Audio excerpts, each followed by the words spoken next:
دو تو چاہیے پی لو تو شیخ کئی بار کہا ہو دیا بڑھا دیا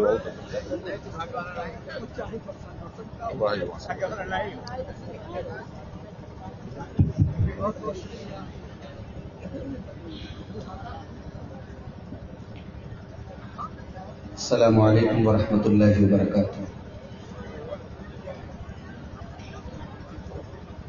الحمد للہ نحمده ونستعینه ونستغفره ونعوذ باللہ من شرور انفسنا ومن سیئات اعمالنا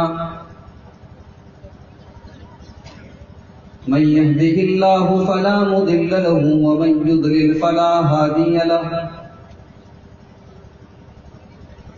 وأشهد أن لا إله إلا الله وحده لا شريك له وأشهد أن محمدا عبده ورسوله. يا أيها الذين آمنوا اتقوا الله حق تقاته ولا تموتن إلا وأنتم مسلمون. يا أيها الناس اتقوا ربكم الذي خلقكم من نفس واحدة وخلق منها زوجها وبث منهما رجالا كثيرا ونساء واتقوا الله الذي تساءلون به والأرحام إن الله كان عليكم رقيبا.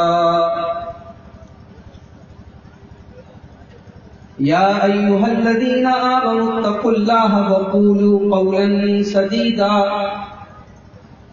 يصلح لكم أعمالكم ويغفر لكم ذنوبكم ومن يطع الله ورسوله فقد فاز فوزا عظيما.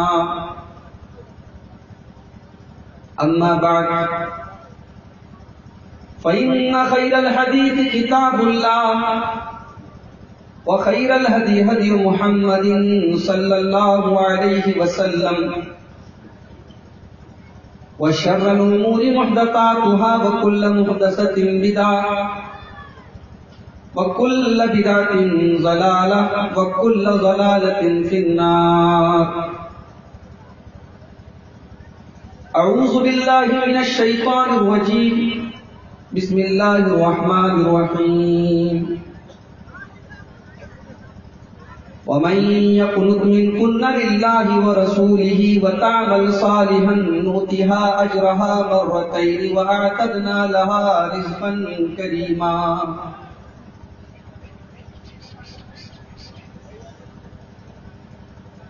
معزز صدر مجلس، علماء کرام، محترم بزرگوں، نوجوان بھائیوں، پردہ نشین ماں اور بہنوں، پیارے بچوں،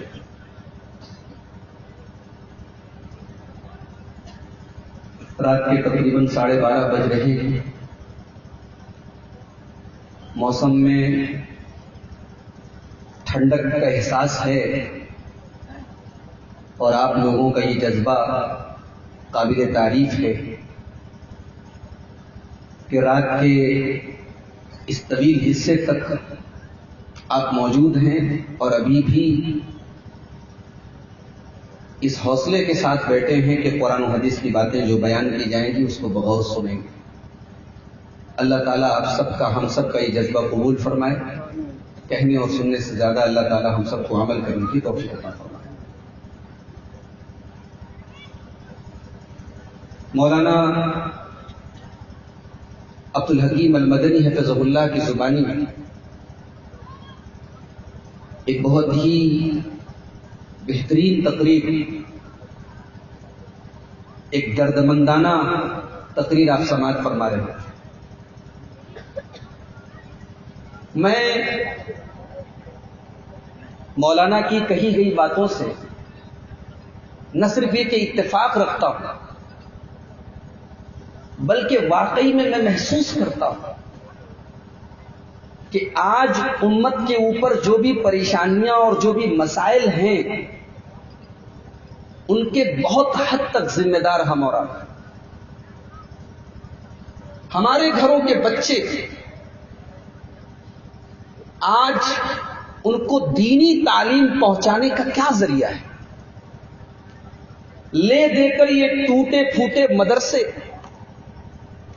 یہ غریب اور کمزور ادارے یہ بچے ہیں، اور ان کو بھی اب دھیرے دھیرے ختم کیا جا رہا ہے.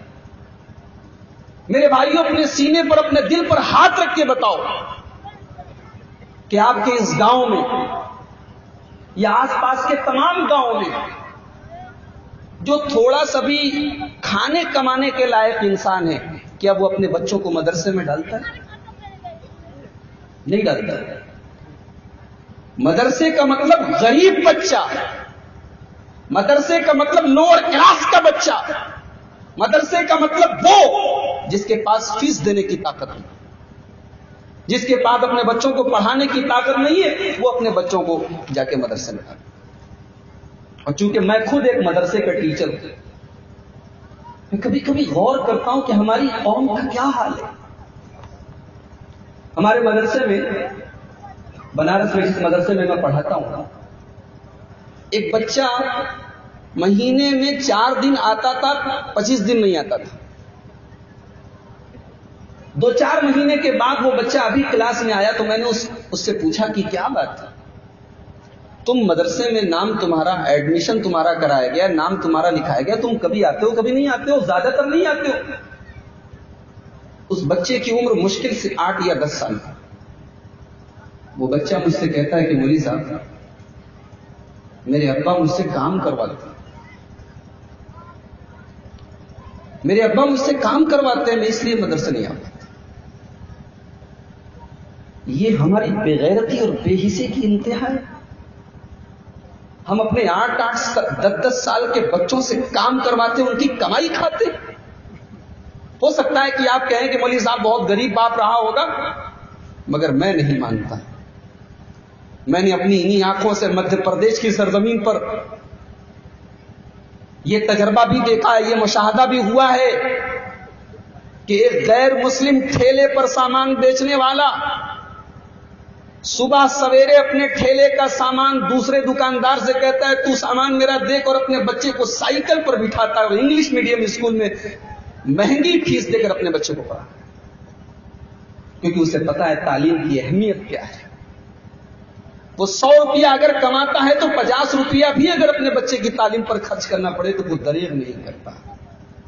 اور وہ قوم، وہ امت، وہ ملت جس کی بنیاد اقرا پر تھی، جس کے رسول کے اوپر قرآن کی پہلی جو 5 آیتیں اتری، ان کے اندر قلم کا ذکر ہے، پڑھنے کا ذکر ہے، تعلیم کا ذکر ہے، علم کا ذکر ہے، شکشا کا ذکر ہے، ایجوکیشن کا ذکر ہے.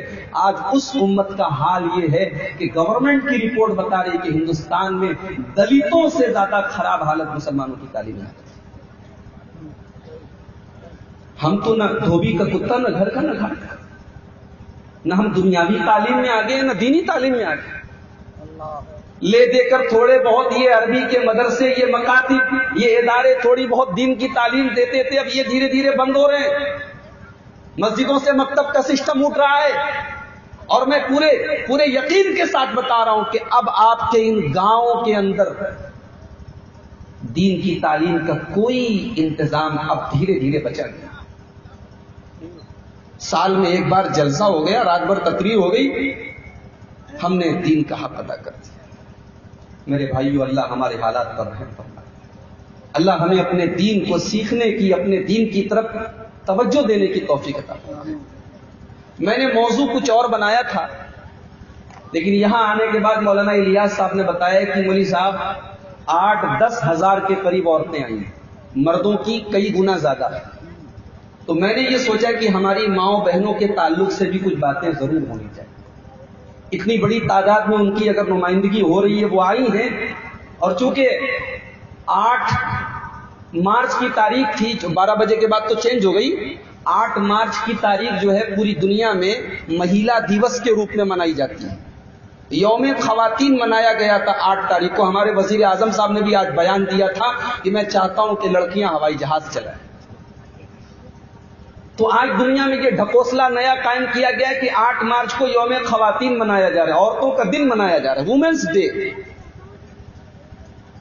اسلام کسی یوم خواتین کا قائل نہیں. اسلام میں ہر دن مہیلا کا دن ہے, ہر رات مہیلا کی رات ہے. اسلام سال کے 360 دن عورت کی عزت کرنے کی, عورت کو اس کا مقام دینے کی, عورت کو اس کا حق دینے کی تعلیم ہے. اللہ کے پیارے نبی جناب محمد رسول اللہ صلی اللہ تعالی علیہ وآلہ وسلم اپنے ہر خطبے میں سورہ نساء کی پہلی آیت ضرور پڑھا کرتے تھے. پورے قرآن کو نہیں, صرف سورہ نساء کی پہلی آیت کو اٹھا کے دیکھ لو. اسلام نے عورت کا مقام بتا دیا. یا ایھا الناس اتقوا ربکم الذی خلقکم من نفس واحدہ. اے لوگو اپنے پروردگار سے ڈرو, اپنے رب سے ڈرو. الذی خلقکم من نفس واحدہ, جس نے تمہیں ایک جان سے, جس نے تمہیں ایک انسان سے, حضرت آدم علیہ السلام سے پیدا کیا. وخلق منها زوجها, اور آدم سے ان کی بیوی حوا کو بنایا. وبث منهما رجالا كثيرا ونساء, اور پھر آدم اور حوا کے ذریعے انسانیت کے سلسلے کو آگے بڑھایا. میرے پیارے بھائیوں, یہ اسلام نے عورت کا مقام بتایا ایک آیت کے اندر کہ کائنات میں قیامت کی صبح تک آنے والا ہر انسان اگر آدم کی اولاد ہے تو حوا کی بھی اولاد ہے. اس کائنات میں, اس دنیا میں انسانیت کا سلسلہ صرف آدم سے نہیں چلا ہے, صرف مرد سے نہیں چلا ہے, بلکہ عورت بھی اس کی تخلیق کے پیچھے. عورت کی وہ اگر ایک باپ کی اولاد ہے تو ماں کی بھی اولاد ہے. یہ ڈھکوسلا ہے. عورت کا دن منایا جا رہا ہے. 2 سال کی بچی کے ساتھ 70 سال کا بوڑھا آدمی ریپ کر رہا ہے. ابھی 3 دن پہلے کی خبر ہے, کلکتہ کی سرزمین. 70 سال کا بوڑھا انسان 2-2.5 سال کی بچی کے ساتھ ریپ کر رہا ہے. یہ کون سا تم نے عورت کو حق دیا ہے؟ 60 سال کی بڑھیا عورتوں کے ساتھ ریپ ہو رہے ہیں. باپ بیٹی کا رشتہ تار کر رہا ہے, بہن کا رشتہ بھائی تار کر رہا ہے. یہ کون سی تم نے عورت کو عزت دی ہے؟ تم نے کون سا عورت کو سمان دیا ہے؟ ہاں, سمان تو اسلام نے دیا ہے. اسلام نے عورت کو اس کا حق بھی دیا, اس کا مقام بھی دیا, اور اس کی عزت و آبرو کی حفاظت کا ذریعہ بھی بتا دیا. اسلام یہ کہتا ہے کہ عورت کوئی معمولی چیز نہیں ہے. عورت کوئی معمولی چیز نہیں ہے, بلکہ یہ دنیا کی سب سے قیمتی دولت ہے. اللہ کے پیارے نبی جناب محمد رسول اللہ صلی اللہ علیہ وسلم فرماتے ہیں, صحیح مسلم کی روایت ہے, الدنیا کلھا متاع وخیر متاع الدنیا المرأة الصالحہ. دنیا کی سب سے قیمتی دولت, سب سے بڑی دولت, سب سے قیمتی دولت اگر کوئی ہے تو نیک عورت ہے. نیک عورت سے بڑی کوئی دولت نہیں ہے. المرأة الصالحہ, اگر کوئی عورت نیک ہو جائے, اللہ والی بن جائے, دیندار بن جائے, متقی بن جائے, اس سے بڑی دولت اس کائنات میں کوئی نہیں ہے. لیکن ہاں, اگر یہ عورت بے حیا بن جائے, بے غیرت بن جائے, یہ عورت اپنی شرم و حیا کو گھول کے پی جائے, تو اس سے خطرناک بھی کوئی چیز نہیں ہے. شیطان کا اس سے بڑا ہتھیار بھی کوئی نہیں ہے. اللہ کے پیارے نبی یہ بھی فرماتے ہیں, ما ترکت بعدی فتنۃ اضر علی الرجال من امتی من النساء.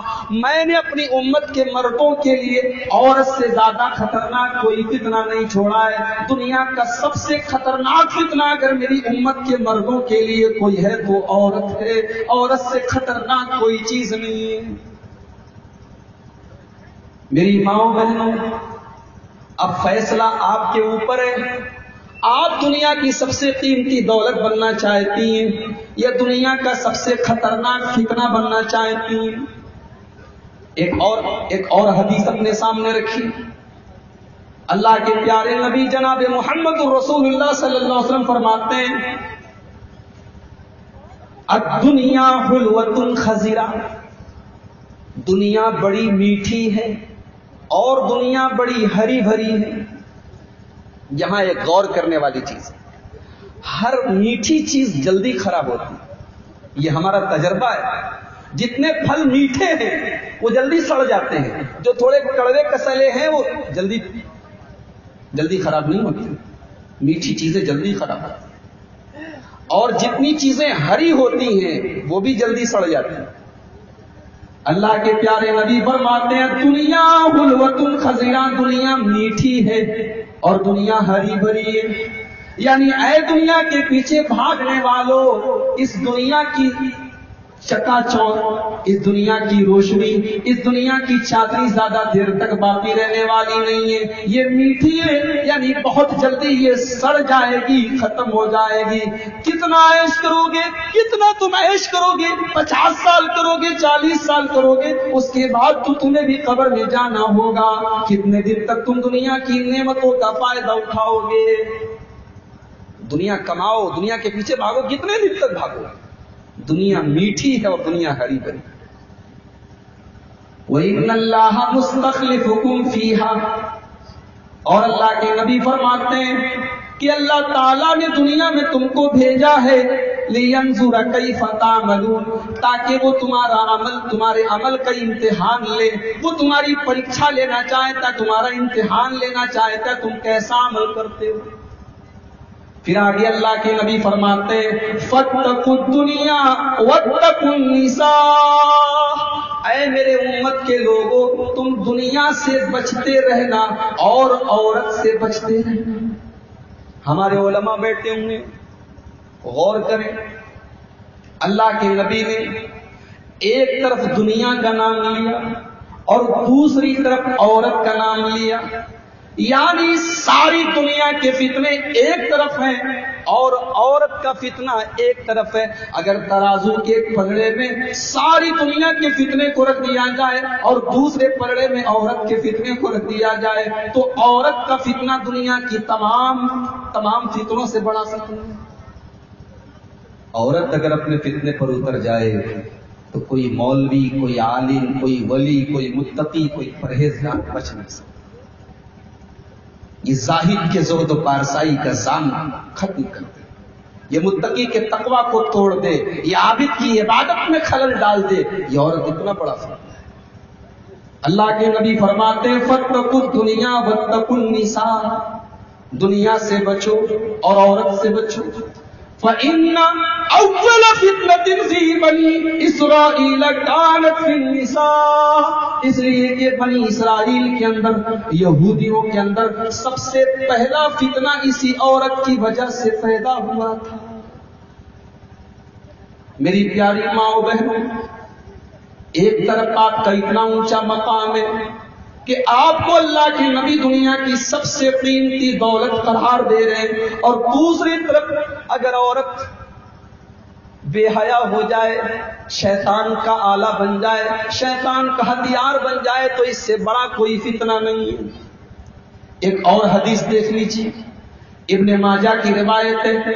اللہ کے پیارے نبی جناب محمد رسول اللہ صلی اللہ علیہ وسلم فرماتے ہیں مستفاد العبد المؤمن من بعد تقوی اللہ. بڑے غور سے سنیے گا، ہمارے مرد حضرات بھی، ہمارے بھائی اور ہمارے بزرگ حضرات بھی یہ حدیث بڑے غور سے سنیے. اللہ کے نبی فرماتے ہیں کہ تقوی سے بڑی کوئی دولت نہیں ہے. ایک مومن بندے کے پاس اگر سب سے بڑی دولت ہے تو وہ اللہ کا تقوی، اللہ کا ڈر ہے. لیکن اللہ کے تقوی کے بعد، اللہ کے ڈر کے بعد اگر دوسری سب سے بڑی دولت کوئی چیز ہے تو اللہ کے نبی فرماتے ہیں من زوجۃ صالحۃ، نیک عورت اگر مل جائے، نیک بیوی مل جائے، نیک عورت آپ کے گھر میں آپ کی گھر والی بن کے آ جائے، آپ کی بیوی بن کے آ جائے، اس سے بڑی کوئی دولت نہیں ہے. اب نیک عورت کیسی ہوتی ہے، نیک بیوی کیسی ہوتی ہے، اللہ کے نبی اس کی تفصیل بتا رہے ہیں کہ اذا نظر الیہا سرتھا، نیک عورت کی پہلی پہچان یہ ہے کہ شوہر دیکھے تو خوش ہو جائے. میری ماں بہنوں، آپ شادی میں جاتی ہیں تو سجتی سنورتی ہیں، میک اپ کرتی ہیں، کپڑے پہنتی ہیں، جلسے جلوس میں جا رہی ہیں، سج دھج کے جا رہی ہیں، پروگراموں میں جا رہی ہیں، سج دھج کے جا رہی ہیں، کسی رشتے دار کے یہاں جانا ہے، سج دھج کے جا رہی ہیں. شوہر بیچارہ جو آپ کا شریک حیات ہے، جس کے لیے آپ سر سے پیر تک حلال ہیں، اس کے لیے آپ کوئی میک اپ نہیں کرتی، کوئی سجاوٹ نہیں کرتی، کوئی زیب و زینت نہیں کرتی. ارے وہ تو سب سے زیادہ حقدار ہے. اس کے سامنے اچھے کپڑے پہنو، اس کے سامنے میک اپ کرو، اس کے سامنے زیب و زینت کرو، اس کے دل کو خوش کرو. یہ نیک عورت کی پہلی نشانی ہے. اللہ کے نبی فرماتے ہیں اذا نظر الیہا سرتہ، شوہر بیوی کو دیکھے تو خوش ہو جائے. وَإِنْ أَمَرَهَا، اور شوہر اگر کوئی بات کہے، کوئی حکم دے، اطاعتہ، تو شوہر کی بات تسلیم کر لے، اطاعت کر لے، مان لے. میں یہ نہیں کہتا کہ شوہر بیوی کا رشتہ جو ہے غلام اور آقا کا رشتہ نہیں، لیکن اگر کوئی مدرسہ ہوتا ہے تو مدرسے کا کوئی پرنسپل ہوتا ہے، کوئی اسکول ہوتا ہے تو اسکول کا کوئی ہیڈ ماسٹر ہوتا ہے، کوئی مسجد ہوتی ہے، مسجد کا کوئی متولی ہوتا ہے، کوئی دیش ہوتا ہے تو دیش کا کوئی پرائم منسٹر ہوتا ہے، کوئی اسٹیٹ ہوتا ہے تو اسٹیٹ کا کوئی چیف منسٹر ہوتا ہے. میرے بھائیوں، میری ماں بہنوں، گھر بھی ایک ادارہ ہے، گھر بھی ایک یونٹ ہے. گھر کو چلانے کے لیے بھی ایک ہیڈ ہونا چاہیے. اگر بیوی شوہر کی بات نہ مانے، شوہر کی اطاعت نہ کرے، شوہر کی ہر بات کا انکار کرے، گھر چل نہیں سکتا ہے. اللہ کے نبی کہہ رہے بہترین عورت وہ ہے جو شوہر کی بات مانے. اور کیا کرے؟ وَإِنْ غَابَ عَنْهَا نَصَحَتْهُ فِي مَالِهِ وَنَفْسِهِ، اور اگر شوہر کام کرنے کے لیے بمبئی گیا ہے، پونا گیا ہے، سعودی گیا ہے، قطر گیا ہے، تو شوہر کی غیر موجودگی میں اپنی عزت و آبرو کی حفاظت کرے اور شوہر کے مال کی حفاظت کرے. یہ بہترین بیوی کی کوالٹی ہے. کہاں ہیں ایسی عورتیں؟ کہاں ہیں ایسی عورتیں؟ آج ایسی عورتوں کی امت کو ضرورت ہے. قرآن کا 21واں پارہ اٹھائیے، قرآن کے 21ویں پارے کے بالکل لاسٹ میں آ جائیے. سورہ احزاب چل رہی ہے. سورہ احزاب کی آیت نمبر 28 سے لے کر کے آیت نمبر 35 تک 8 آیتیں اٹھا کے پڑھ لیجیے. ایک عورت کو کیسے دنیا میں رہنا ہے، کیسے زندگی گزارنا ہے، ایک نیک عورت کیسی ہوتی ہے. میرے پیارے بھائیوں، صرف ان 8 آیتوں کو سمجھ لو، سمجھ میں آ جائے. بہت لمبی چوڑی تقریر کی ضرورت نہیں، صرف ان 8 آیتوں کو سمجھ لو. میری ماں بہنوں، آپ کو یہ سمجھ میں آ جائے گا نیک عورت کیسے. میں صرف انہی 8 آیتوں کا ترجمہ کر دیتا ہوں، تھوڑی سی تفصیل بیان کر دیتا ہوں اور میری بات پوری ہو جائے گی. قرآن کا 21واں پارہ بالکل لاسٹ میں سورہ احزاب کی آیت نمبر 28. یا ایھا النبی قل لازواجک ان کنتن تردن الحیات الدنیا وزینتها.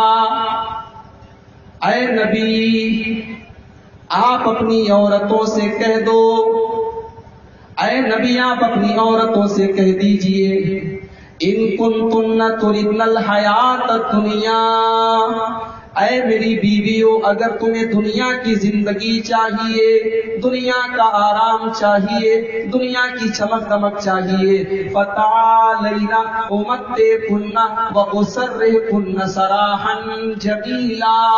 تو تمہیں نبی کے گھر میں رہنے کا کوئی ادھیکار نہیں ہے، تم نبی کی گھر والی نہیں بن سکتی ہو.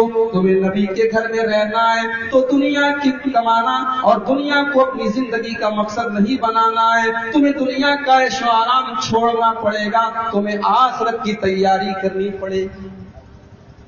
میری پیاری ماں بہنوں، ایک مسلمان عورت کی پہلی پہچان بتائی جا رہی ہے، وہ دنیا کے عیش و آرام کے پیچھے نہیں بھاگتی، وہ فیشن کے پیچھے نہیں بھاگتی، وہ کپڑوں کے پیچھے نہیں بھاگتی، وہ زیورات کے پیچھے نہیں بھاگتی۔ اس کی زندگی کا مقصد تو یہ ہوتا ہے کہ مجھے جنت کا آرام مل جائے، مجھے دنیا جنت کی نعمتیں مل جائیں، مجھے جنت کی زندگی مل جائے۔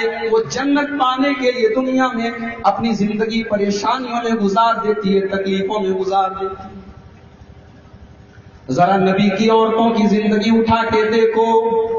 حضرت عائشہ رضی اللہ تعالیٰ عنہ فرماتی ہیں 2 مہینے گزر جایا کرتے تھے، نبی کے گھر میں چولہا نہیں جلتا تھا۔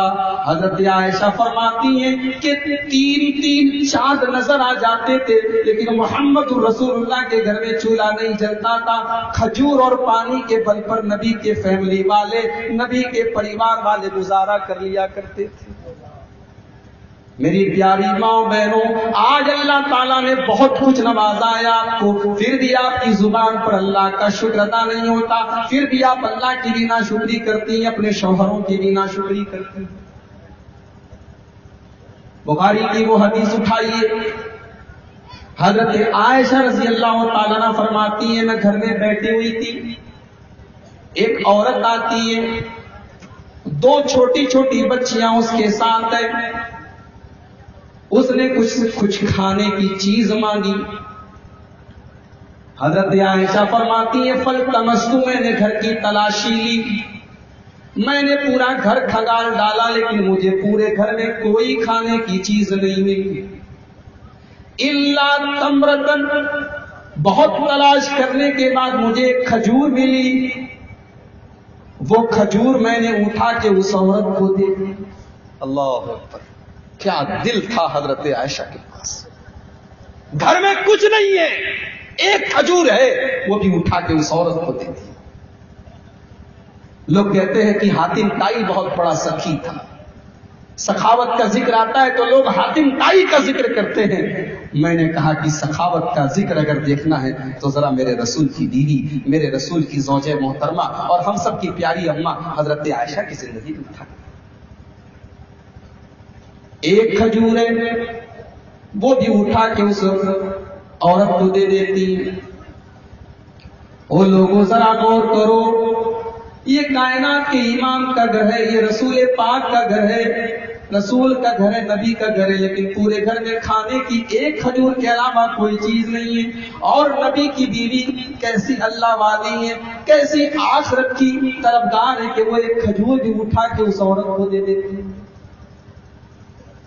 عورت وہ کھجور لیتی ہے، بخاری کے الفاظ ہیں، اس کھجور کے 2 ٹکڑے کرتی ہے، آدھا ٹکڑا ایک بچی کو دیتی ہے، آدھا ٹکڑا دوسری بچی کو دے دیتی ہے۔ وَلَمْ تَأْكُلْ مِنْهَا شَيْئًا، اور خود وہ عورت بھوکی رہ جاتی ہے، کچھ نہیں کھاتی۔ یہ ماں کی محبت ہوتی ہے، ماں اپنے بچوں کو کھلا دیتی ہے، خود بھوکی سو جاتی ہے۔ یہ قربانی اور یہ ایثار کا جذبہ ایک ماں کا ہو سکتا ہے۔ حضرت عائشہ فرماتی ہے میں یہ منظر دیکھ کر حیران رہ گئی، عورت بھوکی ہے، پیاسی ہے، لیکن کھجور، ایک کھجور میں نے اس کو دی، اس نے 2 ٹکڑے کیے، دونوں بچیوں کو دے دیا، اور عورت نے کچھ نہیں کھایا۔ اما عائشہ فرماتی ہے جب شام کو اللہ کے نبی گھر تشریف لائے، میں نے اللہ کے نبی کو پورا واقعہ بتایا، میں نے کہا اللہ کے رسول ایک عورت آئی تھی اور میں نے ایک کھجور اس کو دی، اس نے وہ کھجور اپنی دونوں بچیوں کو دے دی اور اس عورت نے خود کچھ نہیں کھایا۔ اللہ کے پیارے نبی کیا فرماتے ہیں، اے عائشہ، بیٹی کی پرورش کرنا، بیٹی کو پالنا یہ کوئی آسان کام نہیں ہے، یہ اللہ کی بہت بڑی آزمائش ہے، بہت بڑا امتحان ہے۔ من ابتلی من هذه البنات شيئا كن له سترا من النار۔ اے عائشہ، جس کو اللہ تعالیٰ اگر لڑکی دے دیتا ہے، بیٹی دے دیتا ہے، اور اپنی بیٹی کی پرورش کو وہ نبھا لیتا ہے، بیٹی کی پرورش صحیح طریقے سے کر لیتا ہے، تو وہ بیٹی اپنے ماں باپ کو جہنم کی آگ سے بچانے کا کام کرتی ہے۔ یہ نبی کی گھر والی ہے، او لوگوں، او میری پیاری ماں بہنوں، آج آپ کی الماریوں میں ایک سے ایک سوٹ پڑے ہوئے ہیں، آپ کی الماری میں، آپ کے کمرے میں مہنگے مہنگے سوٹ پڑے ہوئے ہیں، شوہر کی کمائی کا زیادہ تر حصہ آپ کے سوٹ پر، آپ کے زیور پر، آپ کے میک اپ پر خرچہ ہو رہا ہے۔ او میری پیاری ماں بہنوں، کپڑے تو بڑے اچھے اچھے آپ نے پہن لیے، بڑے اچھے اچھے سوٹ آپ نے پہن لیے، لیکن میں آپ سے سوال کرنا چاہتا ہوں، کیا آپ نے اپنے بدن پہ تقویٰ کا لباس بھی پہنا؟ یہ دنیا کے کپڑے آپ کو آخرت میں کام نہیں دیں گے۔ سب سے بہترین کپڑا، سب سے بہترین لباس تو تقویٰ کا لباس ہوتا ہے۔ قرآن کہتا ہے یا بنی آدم قد انزلنا علیکم لباسا یواری سوآتکم وریشا، اے آدم کے بیٹو، اے انسانوں، ہم نے تمہیں لباس دیا، تمہیں کپڑا دیا تمہاری شرمگاہ کو ڈھانپنے کے لیے، تمہاری زیب و زینت کے لیے، وَلِبَاسُ التَّقْوَىٰ ذَٰلِکَ خَيْرٌ، لیکن اے ابن آدم، اے آدم کی اولاد، اے مردوں، اے عورتوں، تم دنیا میں قیمتی سے قیمتی کپڑا پہن لو، شیروانی پہن لو، سوٹ پہن لو، کچھ بھی پہن لو، لیکن دنیا میں سب سے بہترین لباس اگر کوئی ہے تو تقویٰ کا لباس ہے۔ تمہارے اندر تقویٰ پیدا ہو جائے، اس سے بہترین کوئی لباس نہیں ہے۔ دنیا کا سب سے بہترین لباس اللہ تعالیٰ کہہ رہا ہے تقویٰ ہے۔ میری ماں و بہنوں، میں آپ سے سوال کرنا چاہتا ہوں کہ آپ کے پاس تقویٰ کا لباس ہے؟ دنیا کو اپنی زندگی کا مقصد نہ بناؤ میری ماں و بہنوں، اچھا کپڑا پہنو، اچھی زندگی گزارو، مگر آخرت کو بہتر بنانے کی تیاری بھی کرو۔ ذرا نبی کی بیوی خدیجہ کی زندگی کو دیکھو، بہت پیسے والی ہیں، مکہ کی امیر ترین عورت ہے، مکہ کی سب سے امیر عورت ہے، بہت بڑا ان کا بزنس ہے۔ نبی کے ساتھ جب ان کی شادی ہو جاتی ہے، نبی کے ساتھ جب ان کا نکاح ہو جاتا ہے، حضرت خدیجہ رضی اللہ تعالیٰ عنہا اپنے شوہر کے ساتھ اسلام کی خدمت میں لگ جاتی ہیں، دین کی خدمت میں لگ جاتی ہیں، اپنا پیسہ، اپنی دولت، اپنا کاروبار سب کچھ دین کے لیے قربان کر دیتی ہیں۔ اور ایسا بھی ٹائم آتا ہے، ایسا بھی موقع آتا ہے کہ اللہ کے رسول کے پورے فیملی کا، پورے خاندان کا 3 سال تک مکہ والے بائیکاٹ کر دیتے ہیں۔ 3 سال تک اللہ کے نبی کا پورا پریوار شیب ابی طالب کی وادیوں میں کھجور کے پیڑوں کے پتے چبا چبا کے اور چمڑے چبا چبا کے زندگی گزارتا ہے۔ اللہ اللہ، جس عورت نے کروڑ پتی عورت تھی، جو اپنے زمانے کی امیر عورت تھی، صرف اسلام کے لیے، صرف اللہ کے دین کے لیے، حضرت خدیجہ رضی اللہ تعالیٰ